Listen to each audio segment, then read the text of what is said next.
सगळे मुंबईकडे निघा. कोणी शेताचे कारण सांगू नका, कोणी ड्युटी सांगू नका, कोणी मास्तरांनी सांगू नका, डॉक्टर वकिलांनी सांगू नका. सगळ्यांनी तयारीनं मुंबईला चालायचं. विशेष करून आजपासून महाराष्ट्रातल्या सगळ्या मराठ्यांना सांगतो, जिथं जिथं पाण्याचे टँकर असतील ते मुंबईला सोबत घ्या. आपल्या पोरांना पाणी प्यायला लागणार आहे. जे जे डॉक्टर बांधव ही प्रेस ऐकते त्यांनाही माझी विनंती, सगळ्यांनी ॲम्ब्युलन्स आणि गोळ्या औषधाचा साठा सोबत घ्या. 1000पेक्षा जास्त ॲम्ब्युलन्स पाहिजेत, 5000पेक्षा जास्त पाण्याचे टँकर पाहिजेत. मी सांगितलंय 5000 टँकर घ्यायचे. आणि तिथं एक नसलं तुम्ही म्हणता 5000 टँकर म्हणला नाही, एक बी नाही. माझ्याजवळ काय कंपनी आहे का? हे सगळ्या जिल्ह्यातल्या आपल्या बांधवांनाही घडून आणावं लागणार आहे. सगळ्या डॉक्टरांना ते करावं लागणार आहे. मी याच्याबरोबर आणखीन 4 आव्हानं केलेले.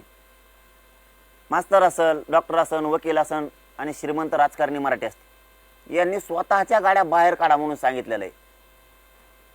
यांनी स्वतःच्या गाड्या बाहेर काढा. तुम्ही ड्युटीला राहायचं तर आपण आपल्या बाहेर काढा. आम्ही सांगितलंय फक्त आता 3 दिवस साथ द्या तुम्ही आम्हाला. 27, 28, 29ला 10 वाजता सकाळी आम्ही ग्राउंडवर बसलो ना, तुम्ही वापस या म्हणतो. तुम्ही थांबू नका. मराठा समाजाला खरं बोललं पाहिजे. खोटं बोलून मुंबईत आम्हाला न्यायचं नाही कोणाला. सगळ्यांनी मुंबईकडे चालायचंय. आपण आपले वाहनं घेऊ. आम्हाला तिथं बसल्यावर आशीर्वाद द्या, तुम्ही वापस या. ही सगळ्या महाराष्ट्रातल्या मराठ्यांना विनंती करून सांगतो. आपण सगळ्या ताकदीनं याच्यात उतरल्याशिवाय पर्याय नाही. फक्त एक वाक्य सांगतो, मला आंदोलन शांततेत पाहिजे. कुणी जाळपोळ दगडफेक करायची नाही. नसता त्याने आमच्या सोबत यायचं नाही.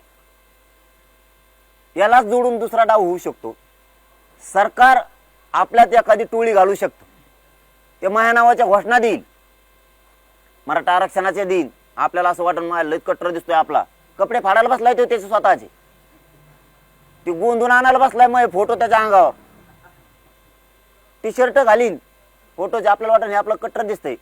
आणि नंतर म्हणून देवेंद्र फडणवीस ऐकत नाही, सरकार ऐकत नाही, घाला गोटे.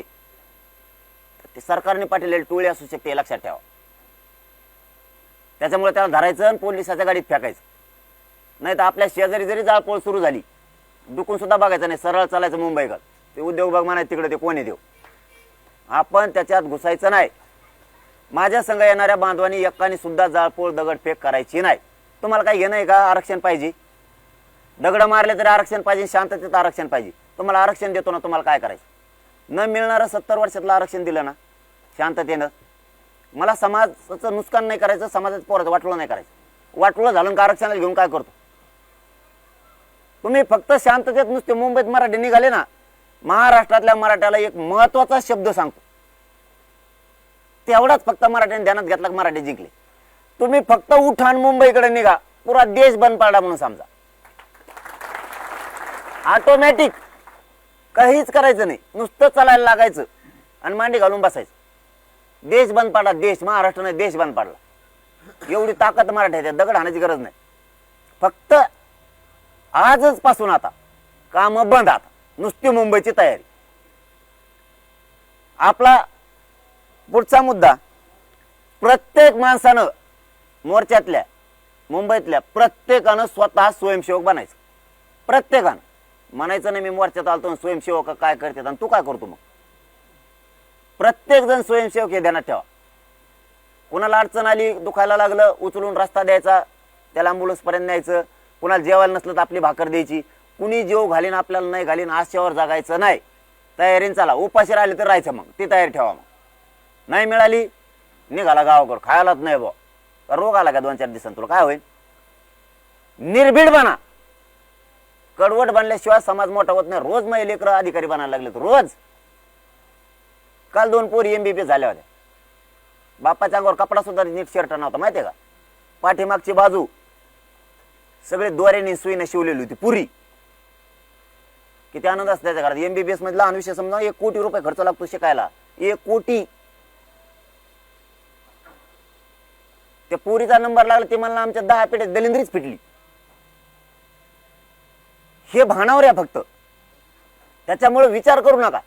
चिखलचे खुर्चीत नाही मिळाली, मला फोनच नाही केला, माझ्याकडे बघितलंच नाही, मला जय शिवराज म्हणले नाही, मला हात वर करायला पाहिजे होता राव, हात सुद्धा वर नाही केला. मग खवटे मोडे हात वर करू कवर हात वर करतो. कशावर मी रुसू नका. रुसायचे दिवस नाहीत आता. समाजावर गुलाल फेकून समाज उंचीवर न्यायचे दिवस आहेत. मानपानाचे नाहीत आता. चिखल मिळाला चिखलात बस, रेंद्यात बस, पावसात बस, मुसळधार पावसात बस. मी मुसळधार पावसात बसणार आहे. तुमच्या लेकरा बाळासाठी झटतोय. तुम्ही कसलीच आशा करू नका. प्रत्येकानं स्वयंसेवक बना आणि सगळ्यांची सेवा करा. कुणी जेवायला देईल नाही देईल मला नाही वाटत. आता isakal.com आहे देशातील नंबर 1 ची मराठी न्यूज वेबसाईट. प्रत्येक अपडेटसाठी isakal.com ला नक्की भेट द्या.